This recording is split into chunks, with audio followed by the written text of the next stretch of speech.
Hi, Ashley. Welcome to the Millionaire University podcast. I'm stoked that we're doing this today, and I'm so inspired by your business and cannot wait to hear the backstory leading into your crazy success. Not crazy, like can't believe it happened, but just so cool. So, welcome to the Oh, podcast. thank you. I'm so excited to be here. Yeah, of course. You and I met going to a networking event, which we were standing out in the hot waiting to go in. And I'm so glad that I got your number then, because a lot of times I go to those things and you just think like, oh, I'll follow you on Instagram. We'll connect somehow. But you have stayed in the notes app of my phone. And when I was looking for guests who have really unique businesses and just kind of started without something necessarily to follow, you stood out. So I'm stoked for you to Oh, that's so share. nice of you. Yeah. So I usually have people give the backstory, and I know the backstory in and of itself is going to be a lot of what we dive into. So maybe even a little bit leading into, have you always been entrepreneurial? Have you had other businesses that you've started before? And then maybe bring us into current day. Okay, so I feel like I've always kind of been an entrepreneur. I've always had that mindset. I remember being little and asking my parents if I could do little jobs around the house. And I remember my first job was doing laundry for my mom. Each load, she would pay me a dime. And Nice. I thought it was like the life. And then I moved into doing bills for my dad. And anyway, so I've always just had that mindset. And then in college, I ended up going to beauty school, and everyone told me that going out on my own would be a bad idea. So what did I do? I went out on my own. And pretty soon I had a really booming, I mean, I don't know if you'd call it booming, but I had a really solid clientele that I would, I worked full time. And so that was slightly entrepreneurship of, doing my own business, starting my own business, not Yeah, really that's knowing fully how to do entrepreneurship. it, That's not but slightly. it feels a little bit different than what I'm doing now. Yeah. And then, I worked behind the chair for 14 years. And those 14 years, I really believe were a huge stepping stone into what I'm doing now. Mm. And so, I mean, we can get into it, but I I wanted to be able to help more people. And I wanted to, after having so many conversations over 14 years, I put it all together and started the haircut box. And I think it's been really cool to be able to not just help the one person in my chair, but be able to help thousands of people who Hmm. are just a normal mom, a normal, person just like me, really help Yeah. save time and money. So it's been really cool. Okay. So before we dive into what the haircut box is and the formation of that business, I just want to ask too, when everybody was coming at you and saying like, "Oh, that's the craziest thing you could do to start your own thing."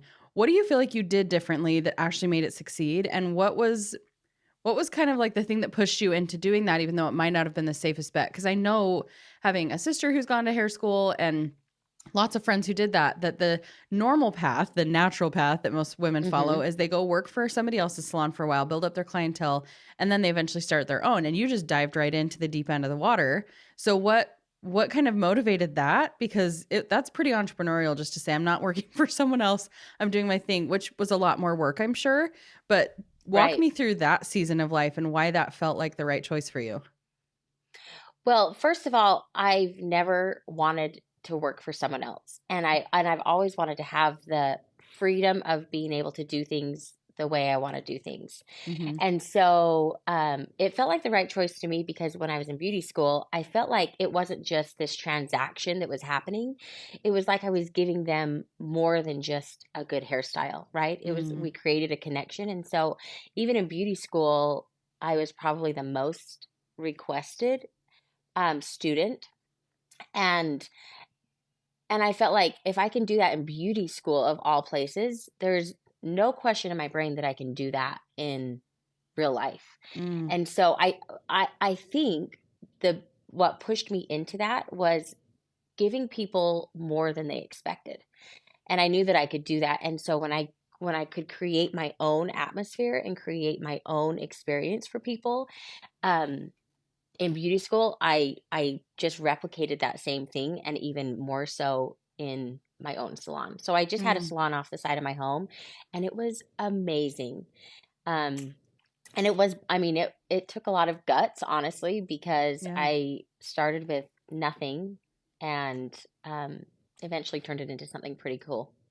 Wow. That to say, it took a lot of it took a lot of sacrifice on my end because I was, my husband and I had just got married and we did the whole summer sales thing. And so we were moving and I had worked so hard to get this clientele that I moved out to Nashville, or I moved out to Texas, or I moved out to Baltimore, and I would fly home every other week Mm, to keep my clientele. And wow. so, there's a lot of things that we do as entrepreneurs behind the scene Yeah. to to give our customers and our clients. And that Hmm. was one of the things that I did. I was willing to fly back and forth just to keep the clientele. Yeah. Wow. Yeah. So right out the gate, you're doing things that not a lot of people are willing to do. And I think there's so many people who feel that way where I don't want to work for someone else. And then it doesn't take long to realize, oh, but there's a lot of things that come with the trade-off of that, right? Like it's on me to acquire clients. It's on Totally. me to show up and manage. There's so many things that it's a different hard, but I think that the long-term Right. outcome, you're just choosing that. You're making sure that I'm choosing not to work for someone, which means I'm the boss, which means a lot more responsibility falls to me. But I love hearing too that from the very beginning, it was about really serving people and going beyond the service that you provided into true service, and Right. knowing and understanding that you were providing value that went beyond the haircut or the style. And I think that's the mark of a true good entrepreneur, is not just like, what can I give in order to receive something, but what can I give that's beyond expectation or beyond what they even anticipated being able to receive here, and the human layer to that as well. So I love that. And I feel like that is one of the core principles. I think we can talk all day long about strategy and marketing and sales, but right there is the fundamental ingredient for success when you do have a Right. business, when you're selling any kind of service or product. And I think, obviously we all work to make money, but I think Yeah. if that's your main goal, then it will fall flat. And Mhm. so I think you've got to get to the point that money becomes just a byproduct Yeah. of something of so much value that you're creating. How do you recommend, or do you have any like opinions on this? Because I know once you get to the point where it's rocking and rolling and you're now making that money, it might feel from the beginner's standpoint that's easier said than done because I have bills to pay. And I feel like I've tried to kind of frame this and coach this, and it's something hard to understand unless you just lean into it. But do you have a good way that you feel like you can explain how we make that transition away from what we need into just that surrender of it'll show up, like it will be a byproduct? I mean, isn't that the hardest thing? Because, Hmm. when you tell someone that when they're first starting out, and I remember when people told me that when I was first starting out, like, money's not the main goal. And I'm like, what, what do you even mean? Money is not the main goal. This is why I've, It's done a all of this business. stuff. It's a business. But I think the first thing that needs to happen is you need to figure out your purpose. Mhm. You need to figure out why you are doing this. Like, without thinking about money, you've got to figure out your why. And Mhm. it's not just like, I want to do this to create a good life for my family. No, we want to know, like, we want you to get a shovel and we want you to dig, and we want Yeah. we want to figure out exactly what you want to create, exactly where you want to see this go, and exactly why you are willing to make all the sacrifices. Mhm. And then I think from there, anytime that you kind of get wrapped up in the minutia of money and finances and bills and all the things, you can go back to your purpose and Mhm. you can make every decision from your purpose. That's really Yeah. been a super helpful thing in this current business that I'm in, because there's a million different businesses, or I mean, a million different decisions that I can make. But when I go back to my purpose, I make every decision from my purpose, my why, and it makes it so much easier. Yeah. Oh, I agree with that. I totally echo that. I do some emotional intelligence coaching for entrepreneurs, and that's the first anchor point. Like, we have to have your vision.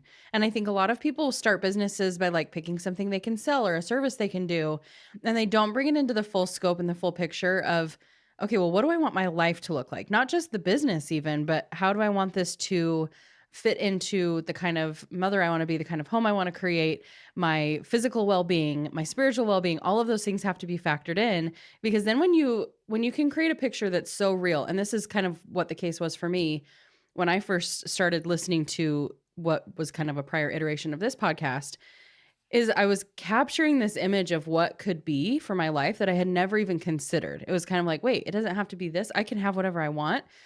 And once that picture became real, It was like the dream was more real than the reality. And then the actions that followed, it wasn't hard to know the next right step because I had this image that was so clear in terms of the life I was creating for my family.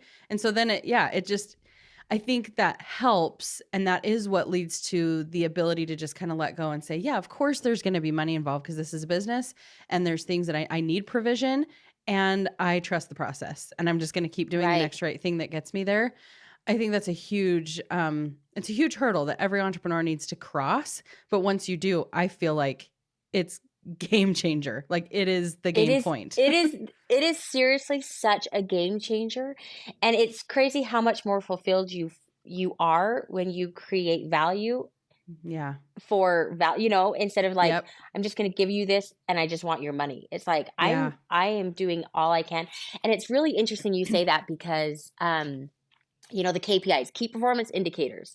Most Mhm. times in business, it's like, okay, well, money, they all have something to do with money. And I learned pretty early on that my KPIs were going to be a lot more unique than a lot of business owners' KPIs. Mm. How am I doing as a mom?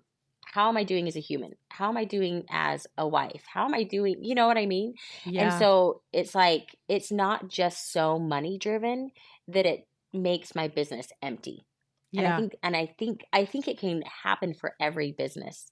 Of if you create a little bit more lifestyle KPIs with your business, it's so much more of a fulfilling business to own. Yeah. And I think that applies to woman or man, right? I think women Oh, approach yeah. business a little differently and there is a feminine energy that we're trying, I think, to change a lot of entrepreneurship in general has been very masculine for a long time. But I think that applies to men too. And I think a lot of times we have this box that we put them in of like, you're the provider and you need to sacrifice everything for your career so that you can provide and do what you need to do. And then later you can have fun or whatever. And I have a husband who's kind of tried to go down that route. And he's like, man, I'm not loving this whole thing we call life Mhm. because I don't feel like I know who I am. So I think that that's really crucial for every person, not even just entrepreneur, but I think it entrepreneurship gives you the ability to choose and really direct and dictate your life a little bit more. And I think if you don't make that little transition to recognize that you do have that power and you just keep going along for the ride, because most of life, jobs, things like that you're put in this reactionary place where you're just kind of Mhm. going along. Okay, we'll get the next thing. We'll move on to the next thing. It's everybody else's choice. And I'm just here. And when you're an entrepreneur, you're the one making those choices. And when you step into that kind of responsibility, it is important that you consider all the factors. So I love that you mentioned that. I've never really considered the KPIs really are different when you're factoring in a whole health life Really. success to be well rounded. And you know what's really cool? One super unique thing about the haircut box, which is our business right now, is I feel like I can almost like slide all of my entrepreneur mindset into my business. So I feel like the haircut box is a tangible product with so much more behind it. So I talk about I don't call them KPIs, but I say I teach you how to do cool haircuts at home.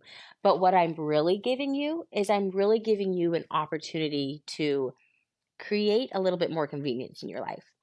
I'm giving you an opportunity to save a little bit of money so you can spend it where you want. I'm creating an opportunity for you to spend more quality time with your kid. So, some people look at my business as haircuts, haircuts, haircuts. And I look at my business as such a whole. And I remember when I Mm, went to start my business, I thought, okay, I'm really good at budget. I'm really good at playing with my kids. I love having a good time with my kids. I'm pretty good at haircuts.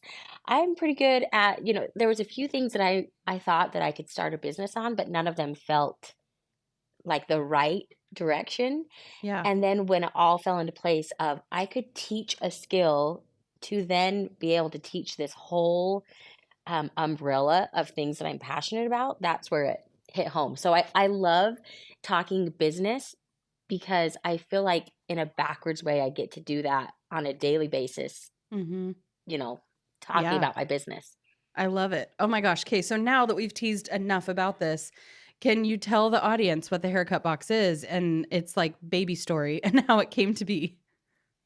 So the haircut box is a box full of everything you need to give a really good haircut at home. So like I said, I did hair professionally for 14 years, and over 14 years, I figured out a system and I created a system to teach beginners how to give cool haircuts at home. We're trying to change the haircut game for home haircuts to actually look cool and not like Home your haircuts. kid. Yeah, not like your typical home haircut. So we I've created all the products that are really high end that a normal cosmetologist barber would use. And then not only that, but I have broken down a whole bunch of haircuts into bite-sized pieces that even the most beginner can tackle. Hmm. So that is our box. And it's pretty cool to see so many beginners give really cool haircuts. Yeah. So, Okay, well, I need um, one. My kids are like we kind of jump around with where they go and they have very specific desires of what they want. You know how it is. You're not necessarily going to the same person every time. You can get lucky, but they're probably going to be stoked when I tell them about this. oh, for sure. And the really cool thing about moms or dads giving haircuts at home is you only have to be an expert for that child. Yeah. So in beauty school, we had to learn every hair type, and it was like we got good, but we didn't ever get to be an expert on your Mhm. child's calyx, your child's things about their hair. And so it's cool for moms to learn to be the expert Yeah. for their kids. I remember when I was putting it together, and having thousands of conversations with clients over 14 years, every single client came with something to do with time and something to do with money. Hmm. I think those are two of the biggest pain points just in life. And so for me, the coolest part about our business is not only do they get to provide a service, but you get to take control with your time and with your money. And I love that Hmm. part. I love it. Okay, so when people get these boxes, is this a specific demographic? Is this like to cut boys' hair and girls' hair, your own hair? Like, what is the extent of what you guys offer? We mainly teach how to do boy hair. Okay. We have a girl box, and I always have to put a disclaimer on the girl box. Girls' hair is sometimes their identity. Mm-hmm. And so I always say, just do your little girls' trims until it's really important for them. Then use that money that you've saved on doing their little girl trims and let them go into the salon, let them have the experience. So we teach how to do basic girl, but we mainly focus on boys' haircuts. I get people all the Okay. time weekly asking me to teach how to cut your own hair, and it just for me is not a good idea to cut your own hair. Yeah. Yeah. I can see that because I'm even like picturing this whole process as you were saying that, like, oh, could I do that? Could I? And I was like, it's not the equation This is for a good outcome. right, right. There's But what I just do, so when people ask me that, I'm like, just use the girl instructions and invite someone over that you trust and let them cut your hair. So I actually have put my instructions to the test, and I have had my 12-year-old boy cut my hair. I've had my 10-year-old girl, my 8-year-old daughter, and this last haircut, the one that I'm rocking now, my 5-year-old son cut my hair. wow. Granted, my daughter, who's 10 now, helped him, but still, I'm like, I just want to Yeah. show you, I have simplified this to the point that you could read an instruction and do exactly the step to get a haircut. Amazing. Okay, so tell me about where did you start? So you have this idea, there's this really cool concept, you're seeing a problem that needs to be solved, you're listening to your audience, which is exactly how great businesses are formed. So tell me about the first haircut box because I'm sure that the variety you have now was not obviously what you started with. So just kind of tell us about the process of putting that first one together and then we'll just go into like how you sold it and what were the markers of success. Okay, so putting that box together was way more difficult than I ever thought was going to be possible. When I first thought of this, I didn't tell a single soul for 3 months because I thought Good. this is the dumbest idea. No one's going to buy this. I'm embarrassed. I don't want to put myself out there. I don't know how to do social media. I don't even know how to create a product. Mhm.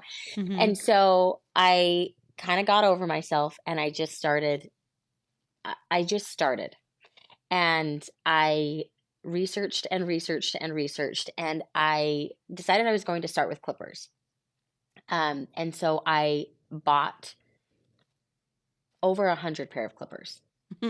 And I bought clippers in the $30 price range. I bought clippers in the $80 price range. I bought clippers clear up in the $300 price range because I wanted Wow. to really be able to try things out and get the best bang for the buck. So I'm a pretty frugal person, and I'm willing to spend money, but I want to know that my money is being spent well. Mhm. And I wanted that the same with my business. And I wanted to feel really confident in selling everything in my box. And I knew that the only way to do that was for me to have personal experience with it, solid experience. And so I gave haircut after haircut after haircut. And I rated the clippers, and as soon as they pulled or they didn't cut well, they were out. And so I whittled it down. Finally got clippers. Same thing with scissors.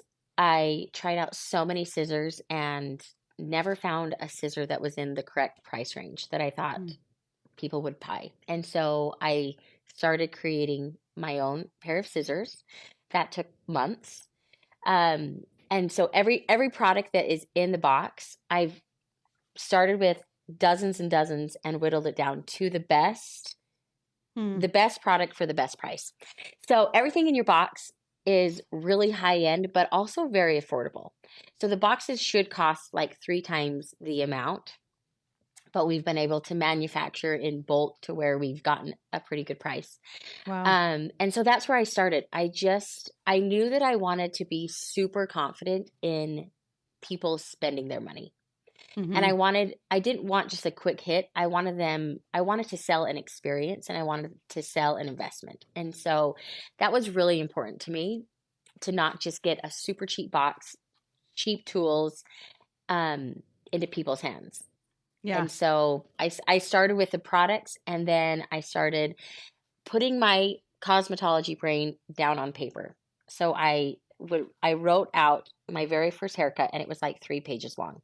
And I thought no one in their right mind would ever, We're number going one, for would ever look at convenience. this and think, I could do this. Number Yeah. two, like they don't understand my brain, because Mhm. when you go to school, you learn different techniques and different terminology. And so I put it down, and then I started simplifying it and simplifying it. And then I'd send it to people and ask them if they could understand it or if they could use it. And then we would tweak those. And so I started with one haircut. We got that one good. And then I continued with multiple haircuts, tried them out on people. It was a process. And also Yeah. looking back, it was so much work.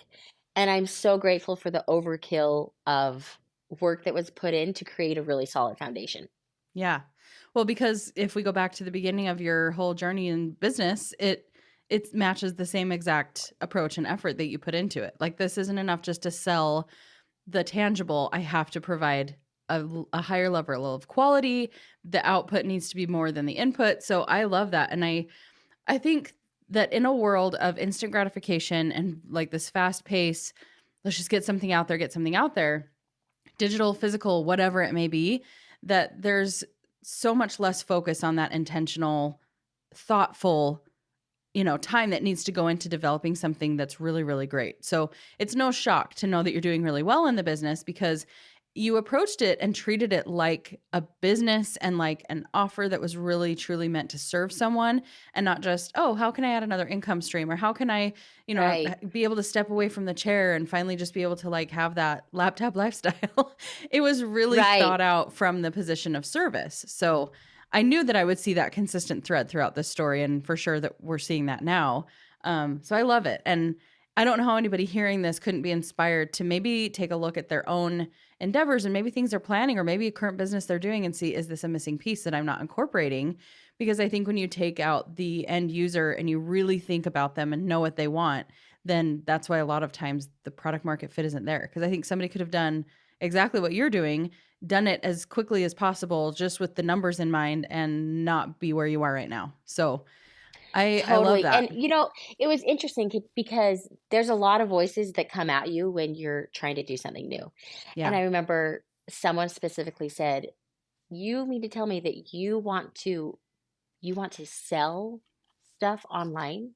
Like, doesn't that sound like a little sleazy to you?" And I'm like, selling isn't sleazy if you believe in your product.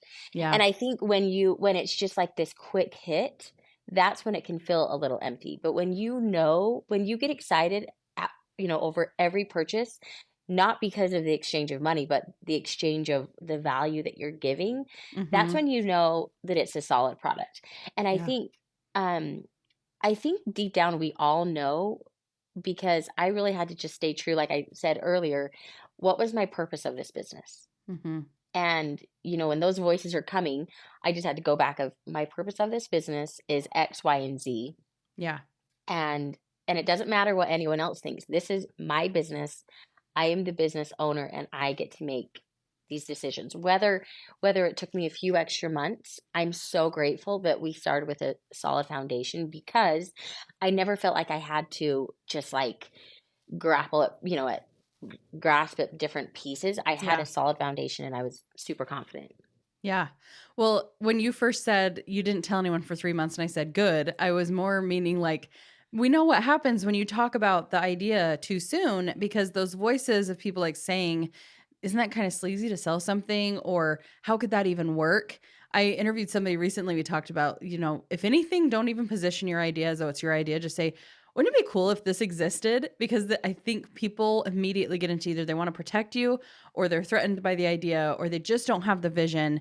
And I think we need to be really intentional about guarding those ideas until we're ready to take action on them For because sure. and like you said, dialing into the bigger picture, dialing into your why, because I think I would bet there's a huge percentage of businesses that never see the light of day because of all of the people in the peanut gallery that are telling Well, you I why mean, that won't work. yes, we have enough imposter syndrome as it is. Yeah. I mean, I think it's a daily, especially when you're starting, it's a daily battle to get over that imposter syndrome Mhm. of like, why am I doing this? This is a dumb idea. I'm never going to fully create the box. I mean, I remember I was thousands of dollars into clippers and thinking, I have just wasted so much money and I don't think I'm ever going to actually get this box off the ground, And it's like, and that was a thought. And then immediately I thought, no, I'm going to do this. So there's a Mhm. lot of things that we have to overcome. And I think when people start a business, I was unaware of how often I was going to have to give myself a pep talk. Mm. And I think it's something that it's like a muscle. It gets a little bit easier, it gets a little bit stronger, but it's something that you have to stay on top of for sure. Yeah. Oh, yeah. I don't know that you're an entrepreneur if you don't have at least weekly pep talks with yourself. Totally. It's hard. It's a lot of work and it's a lot of, it is a roller coaster and I think being able to be anchored in something that's bigger than the day, right? Like the vision has to be bigger than today, and I think that's how you keep going, keep pushing through. So, as you launched that first box, was it a successful big first launch? Cuz I know that people would love to hear even the behind the scenes of like, okay, you picked the price, you developed the product, you brought this all together, then what? Because sometimes that can be where people get stalled. So did you already have the marketing strategy? What was the launch of that like? Okay, so I launched my business April 3rd. And if you remember, April 3rd, 2020, a week before the Mm, world shut down. And I invested enough in my business to sell, I think it was 100 boxes, or to not to sell, to create 100 boxes. So my launch strategy was I was just creating value for a couple months before that. I was bringing people along with me behind the scenes. Once I got brave enough to tell people about the idea, then I started creating value and I started creating free content of tutorials and the why behind, why they should buy a box. mhm. Um, and so that was my marketing strategy. And the day of launch, we sold out in a couple of hours, and I was Wow. absolutely floored. I thought there was no way that I was going to sell those 100 boxes in my first year. That was my goal. If I could sell these Wow. 100 boxes this first year, this would be a success for me. And in that first day, we sold all of them, and I couldn't even believe it. And then the world shut down. So here I had this business that in my mind was booming, right? Mhm. One day I'm like, we are successful. And then trying to get any products while the world shut down was a huge hurdle. Uh, Mm, but but luckily once again I had some pretty solid contacts that I had made. And so we were able to keep our boxes in stock for the most part. A huge question that I always get is, well, of course your business is successful. You were selling home haircuts when that was the only option, right? Yeah. Like no one could go get a haircut anywhere else. And so the business really did get a pretty good head start with the world shutting down. Mm-hmm. But honestly, the biggest push was when everything started opening up. And then people really realized of when they had a choice of, I can go spend this time, I can go spend this money at a salon or a barbershop, or I can do what I've been doing. And this is such a better choice. And so that's Mm. when honestly our business really took off, was when the Wow. world opened up and people made that choice intentionally instead of having that Mm-hmm. choice made for them. Wow. That's So so I so cool. I sold the first box, and then I just started sharing people's testimonials, and honestly, that's I think how we have grown so much, because friends were telling friends. It was just a lot of people telling their friends, which I'm Mm. so grateful for. And Yeah. and honestly, people have no idea what an impact a good review makes, or you buy a product and you share it with a friend. People have no idea how impactful that is for an entrepreneur. Mm-hmm. And it's the mark of a successful product when you're getting unsolicited referrals, right? Like, you've actually tapped into something when you have people coming your way that you didn't have to go spend marketing dollars to acquire that customer. It does. It goes a long way, and it can make or break a business, especially in that first Right. year when there's so much happening.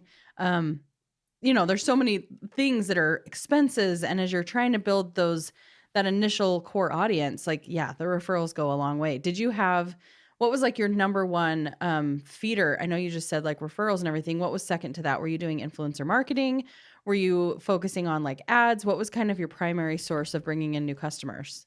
I'm so embarrassed. I didn't even know what influencer marketing really was. So I, Why would I you be would have, embarrassed? That wasn't your world yet, right? it wasn't, I mean, I had used Instagram as maybe sharing my family every few weeks, but I really didn't even know how to use stories, posts, whatever. And so I remember when I launched and influencers started coming out of the woodworks. Hmm. I'm like, what do I even do with these people? They want a code? What does that mean? So, it was an accidental influencer marketing is where it was probably my second feeder for sure. I've only Mm-hmm. done ads a few times and they've been profitable. Um, but I've also learned as a mom who loves to play, I can only have my hands in so many things before my important KPIs start falling off. Dwindling. And Mm-hmm. so I have some non-negotiables that I'm not willing to let go.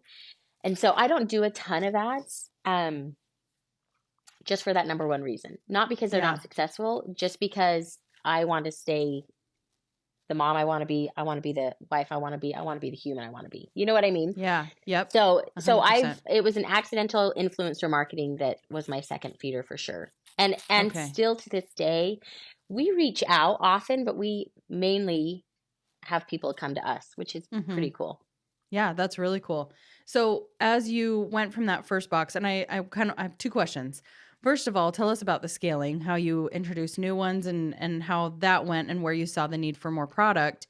And then, based on even what you just said, I'm sure that there's kind of a limit there, or just have you found your sweet spot with we don't need to go bigger than this in terms of products that we're going to sell, or is it just like it's going to be a slow burn, and as maybe kids get older or time goes by, you'll expand it more? Um, and then I'll ask my next question after you answer that one. Okay, well, that's a loaded question Yeah. because, we've almost been 5 years. That was almost 5 years ago that we launched, and I've learned a lot. And I remember when we first launched, I had this taste of, like I was saying, like this ultimate success. Mhm. And so I started just like, if I just like grind hard, hard, hard, I'm gonna reach the top of the mountain, that I'm just going to be able to sit on the top of the mountain and see my business going. Mhm. And I I would love to say that I quickly realized. I did not quickly realize that there was no such thing as the top of the mountain. And Mhm. so for the first year and a half, I mean, I poured my whole heart and soul into my business. And lots of big goals. I tried everything. I launched new products. You know, there's always something, there's always things that we're trying to create and launch. And then I smartened up and I realized you will be able to climb your entire life and never feel like you are at the top looking down. Mhm. And so I had to go back, and this was about 2 years into the business. I had to go back and I had to reevaluate the purpose, the why, my KPIs. Mm. And, you know, I've got 4 young kids. And so I've decided in this last couple years, it's just going to be a slow burn. And this slow burn cruise control is a really good cruise control. Mhm. You know, I also had to put blinders on because when you look around, there's so many amazing businesses doing amazing things, and I think we compare our back door to their front door. Like, well, Yeah. they're doing this, I'm not doing this. They're doing this, I'm not doing this, and it takes the value out of what you're doing. And Mhm. so, I just put blinders on and I decided I was going to be a mom running a business the best I could. Yeah. And with that, we still come out with products. Like, we just launched our own cordless clippers, which was the best day of my life, basically. Um, it was so cool. But it feels really good to, like I said, have a solid foundation and now let the business be on a really good cruise control. Yeah. I think that's so underrated. And I think, like I mentioned earlier, we were promised this like laptop lifestyle, and that seems to be the dream. And I think that while there's a lot more work that has to go into that than we have been promised over the last several years as the whole online space has blown up, I also think that it's nothing to let go of. I think that there's always opportunity there to set that boundary. And again, going back to vision, right? What is my life? What's my ideal life? Not just my ideal business. Because as I coach women, sometimes it'll come into conflict where they're building a business and they're like, oh, but I want this and this and this. But then I couldn't really have this over here. And it's like, okay, well, how do we find the place where that comes together? And maybe we're looking at somebody else's business. Like you said, you have to put the blinders on and thinking, well, that's what success looks like. Okay, Hmm. that's what their success looks like. And by all counts, sure, it is. It's a multi-million-dollar company. For you, what is actual success? Is it having a company that has 20 employees, or is it having a business that sustains and pays the bills so you can have the beach house and you can have the vacations and put your kids in all the things? So I think that's such an important perspective to keep as you're, and I love that you acknowledge a couple years in, you kind of had to step back and reassess, because I think it's so Hmm. easy to just start chugging down the road and you're like, this is happening, this is working, and your whole identity shifts to, I'm the CEO of a company. Oh my gosh, and it's fun and it's exciting, and you Right. can quickly kind of lose yourself in it if you're not really careful. Right, right. And Yeah. it's interesting that you say, like, what is success? And I actually did this little TV series a couple of weeks ago, and the guy said, what is success to you? Like, what's your dream life in your business? And it took me back, and I almost had a hard time answering that because I thought I am living my dream Mm, life. I'm taking my kids to practices. I'm busting out my work in the morning, and I'm really categorized in how I do my day. And for me, someone looking into my life might think, well, that's no dream life. And for me, I've built a business to where I can really focus for 3 hours in the morning while my kids are at school. And then I can be the mom that I want to be. And I think mm, you have to have both. I think you have to have both to live a dream life, right? Like, you could make millions and millions and millions of dollars, but if you've let everything else go, that's not a life I want to live. yeah. And so I think you really have to keep hold of the important non-negotiables of your life. Yeah. Oh, 100%. Okay. The next question I was going to ask, and this kind of plays into this with being able to structure the business in such a way that you're generating that income, not necessarily passively, but very intentionally. With the haircut boxes, is it kind of, once you've become a customer, are these people repurchasing more boxes, repurchasing? Do you have a lot of repeat customer orders? Or is it set up in such a way that it's like you buy one and you don't need one ever again? Like, is it, you know what I mean? Are you basing this on Yes, needing to totally. constantly acquire new, or is there a lot of room for continued sales? So, no, I built this business and this is a one-time investment. All these products are so high quality. You buy it one time, you invest in it, and you're good to go. I didn't realize that as a business owner, you want repeated customers because I've got Yeah. all these customers in my back pocket and they've got my Nothing to product. sell. You know what Yeah. I mean? They've got so I had to change my perspective of that. So I'm very, very grateful still that we created a box, that it was a one-time purchase. That being said, we have branched out into different products that people buy regularly. We have this viral product that's called hair mascara. It tames flyaways, I have it. postpartum, little girls. Do you love it? Yep, I do. People love that so much. And so, I thought we've got all these customers that really love our business. Um, and so we've come out with a few different products that people buy, but normally we are trying to just acquire new customers. And that's where the Hmm. influencer marketing really comes into play, because we've got our circle, they've got their circle. And so a lot of times when they share, obviously they send their people over, Hmm. and that's really helpful. Yeah. So what does this look like for you? I know you mentioned like you're working 3 hours a day and you're able to be really intentional and structured with your time. Now that the business is at a point where you're not having to necessarily recreate new products all the time, what is your role and what did you take on and what have you outsourced and what does your team handle? And like, was that a transition for you to be able to offload some Yes. of that? Yes. I mean, it's like your baby, right? Hmm. Like you don't want to, you got to rock him like this. You got to feed him the bottle like this. And it's like, Hmm. oh, I don't know. It's just easier for me to do it. So it was a huge transition for me to let go of the reins a little bit. But I Hmm. also realized I'm not good at everything and I am horrible at the techie side. And so I've offloaded all the techie website stuff, Yeah. like email marketing. I actually love um, to have a voice. I love Mm. that my business is still me. And so I still have a pretty big hand. So my role, I write, I do all the emails. I do all of my own social media. I do all my own captions. That is me. Everything that you hear is my voice, but how it gets to you is not me. Mm. Um, and then so even when I like message our affiliates, that is all coming from me, but the execution isn't me anymore. Yeah. I also have people who I send my videos to and they edit the videos down. That takes the longest time, and then send it back and I'll write the captions and do Mm. all of that. So when I say I work 3 hours a day, that's ideal, right?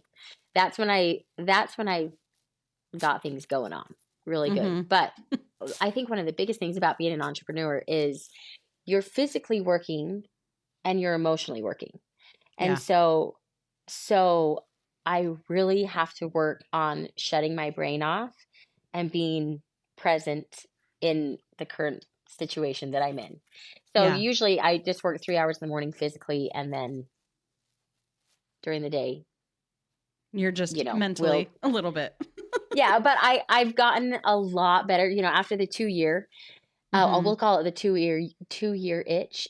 I've gotten really good, and I figured out a lot of ways to really turn my business brain off and turn my other brain on. Hmm. Yeah, I love that. So you're saying too, like you actually enjoy writing the emails, creating the Oh, content. I That's the love it. piece of the business that's just super fun for you.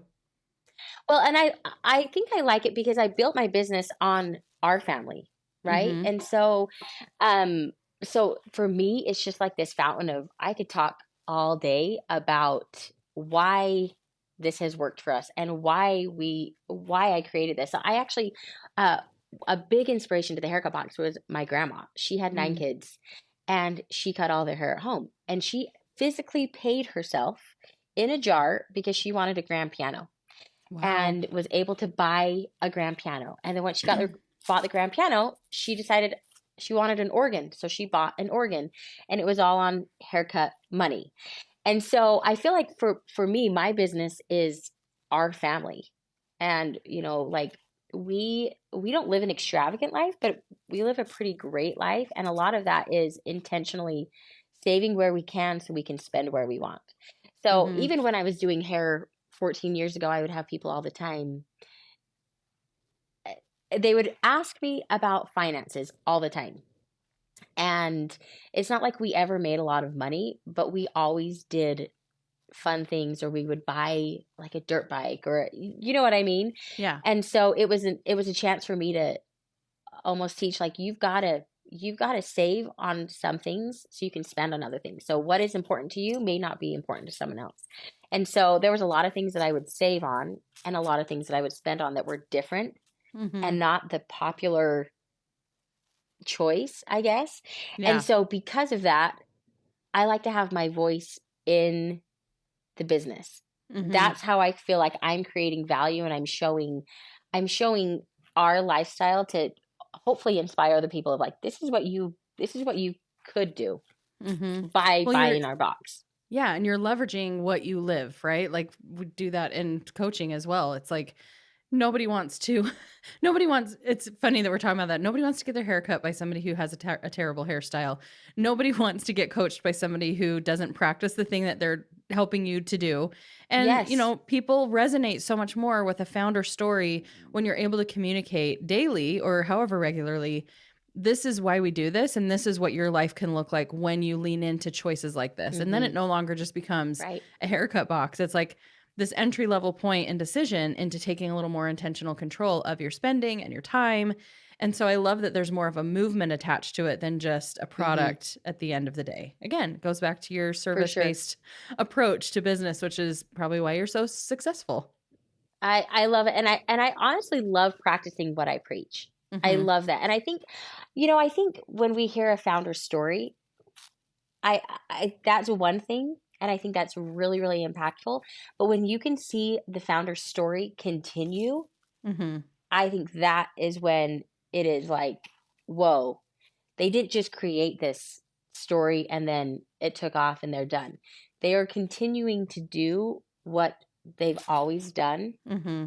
And I love that. So that's why I love it. And I've tried to offboard that, and it takes the meat out of my business for me. Yeah. And so, and I think that's a really cool thing about being an entrepreneur is you really get to decide what you like to do and what you don't like to do, what you want to do and what you don't want to do. Yeah. And that's I truly love sharing that part. Hmm. Well, and somebody, like you said, it's not a rule. It's not saying, well, you should always be the face of your business. You should always be the one doing this, because there's some people who literally love the product development and formation and the shipping, and they want to be personally involved in delivery and managing the back end, and they do not want to touch social media with a 10-foot pole. They don't want to be the face of the Hmm. brand. Both work. I think as long as you put Right. yourself where your genius zone is and where you're happy and you love it, and you find places to fill in the gaps for where you don't want to be in the business, I think sometimes that can limit people to saying, well, like, how can I start a company doing that? I don't even really feel comfortable showing up. Or how can I start a company doing that? I've never developed a product. You just partner and pair your knowledge with someone else's, and Yes. it doesn't have to be a limitation. You can find the opportunity in all of that. You just honor your desire, your talents, where you're aligned. And I think that makes a successful business, and it makes a fun business, one that you're actually Right. going to stick with. Right. And I don't think it has to be all or nothing. So another Yeah. big part is we still do all of our own shipping. Mhm. And I would be lying if I said that I liked it. I do not like fulfilling hundreds of orders out of my basement. I don't. But I also grew up on a potato farm, and I learned a lot of work ethic through growing up on a farm. Mhm. My husband's not a farmer, and so we don't have the opportunity for our kids. And it's been a pretty cool answer to prayer to have this business that helps me raise kids. And so when I Mm. say it's a family business, like, it truly is a family business. And, instead of offloading that from my plate, I've intentionally chose to keep that on there because it teaches so many invaluable lessons that I'm Mm. not willing to give up as a mom. And so, I think there's some things that there's some people that say only do what you love. And I think you got to look at a little bit bigger picture and do what actually helps create a good human being. Mm. And so that's we still do our own shipping, and maybe when my kids get out of the house, I'll be able to offload that eventually. But right now it's still all in-house. Yeah. Well, that's nice because I know, like, just going into a totally different tangent, there's so much value in that too, because you can pay your kids quite a bit, which is a really good tax benefit for your company. It's an awesome opportunity Totally. for them to earn some really good money compared to just house chores. And I, even for myself, that's been something where I'm like, what can I add into my business? Because it's a little trickier to justify a kid. They can totally learn to edit podcast episodes or things like that. But it's not the same tangible, and I would love to have Yes. that kind of a model. So I envy that. And I think that's really powerful to have that structure. My grandma, she was like the welcome lady for her town, and she would put together what now would be totally digitized, but she would set up on her pool table in the basement these little coupon books, and the grandkids would go around and we would compile the coupon books and staple them together. And she would pay us like $1 per book. Even back then, that's a lot of money. Oh And yeah. it was just so fun to see that you can make money for doing this and to be involved in this process and supporting grandma's business. So I feel like that was one of my first little tastes of entrepreneurship for me. And I've thought about that experience, and hearing you say that, it's like it's running in the basement and the kids are part of it. That's a huge deal. And I would say that, especially as a mom coming at it from my perspective, I may have a different opinion than people listening. I'm like, that's worth its weight in gold more than maybe the peace of mind with offloading it, right? A Like the 100%. transformation is huge. 100%. And that's why I've continued to do that. You get a lot of business advice, and that's the number one thing people say is like, you have got to get that off your Mm, plate. And I said, yeah, but you don't realize the value that this is creating. Like, this is yeah. irreplaceable things that my kids are learning. And it's not always fun. Hmm. And that's okay. That's part of the learning. But it's something about, I always say I love when my kids want things. Like my son Hmm. wanted a dirt bike. I'm like, let's get you a dirt bike, and let's figure out how many boxes you're going to pack to earn that dirt bike. And it Hmm. was so cool to see him figure that out. And then he would, come home from school, pack the boxes, check everything off, and eventually get his dirt bike. Like that stuff is priceless. Oh yeah. Yeah. And it goes back to your KPIs. Like they can't be just about the KPIs of profitability even, because I think there's probably ways where you can make a little more money, or maybe it would be even less if you offloaded that. But I think knowing that that is a priority as a family run business is so invaluable. So I think we've learned a Right. lot from this conversation. And I think for me, it's about like create a business that you want to run, create a business that is from your heart, not just an income stream. And I think that is the difference between something that will last, be sustainable, be fun, enjoyable, and just something that you do. So I love that you've brought such a good, like, fresh perspective and example of what it looks like to run a business, a family business. So I appreciate it, and everything you've shared. There's so many like good nitty gritty things we talked about, and then the holistic approach to everything. So I have loved learning from you. Oh, this was so fun. Thank you so much for inviting me. I had a great time. Of course. Okay, so if people want to check out the haircut box, maybe they're listening and they're like, "Well, I'm an entrepreneur. I would love to save a little bit of time and save a little bit of money." Where can they go to check out the product and learn more? So our website is www.thehaircutbox.com, and on there you will see a whole bunch of options. You get to create the box that works best for your family. And then for anyone who's listening here, we're going to give you a discount code for $25 off if you use code millionaire. And it's good for any of our products online. Awesome. Oh my gosh, And Ashlie. if you want hundreds of free tutorials, you can check out our Instagram at the haircut box as well. Amazing. Oh yeah, so they get the instructions there, but then you can also go and watch and learn even more things that make that box even more relevant, right? Like you can Valuable. continue to Mm-hmm. do more things with it. Cool. Okay, love that detail. Thank you so much. That's so generous of you to give us the code. Now that you know what codes are, right? Right. You've Now, come so now that I know far. what influencer marketing and codes are. Take it one step at a time, everyone. Like you That's get there right. Baby eventually. You don't steps. have to have it all figured out on day one. Oh my gosh. Thanks again, Ashlie. This was so much fun. Thank you so much. Of course.